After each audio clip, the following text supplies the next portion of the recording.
চাইতেও ভয়ঙ্কর হয়েছে ইরান, এমনই মন্তব্য করেছেন জার্মানির প্রেসিডেন্ট ফ্র্যাঙ্ক ওয়াল্টার। কিন্তু কেন তিনি এরকম বিস্ফোরক মন্তব্য করলেন ইরানের জন্য? ইরান কি সত্যিই এত শক্তিশালী, নাকি এর পিছনে লুকিয়ে আছে আরও বড় কোনো রহস্য? মধ্যপ্রাচ্যের উত্তেজনা দিন দিন বেড়েই চলেছে।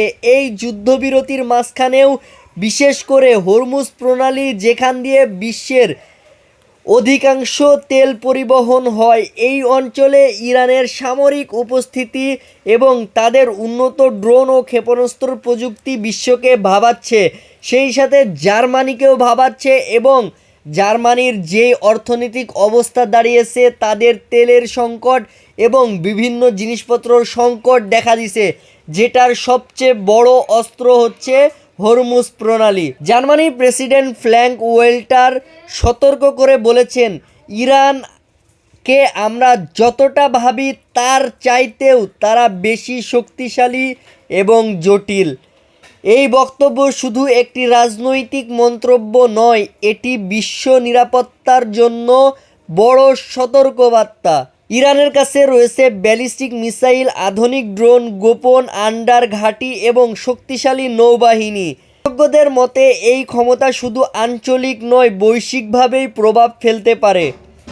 জার্মানি, ইউনাইটেড স্টেট এবং ইউরোপের বিভিন্ন অঞ্চলের নেতারা, তাদের মিত্ররা এখন নতুন করে ভাবছে ইরানকে কিভাবে মোকাবেলা করা হবে।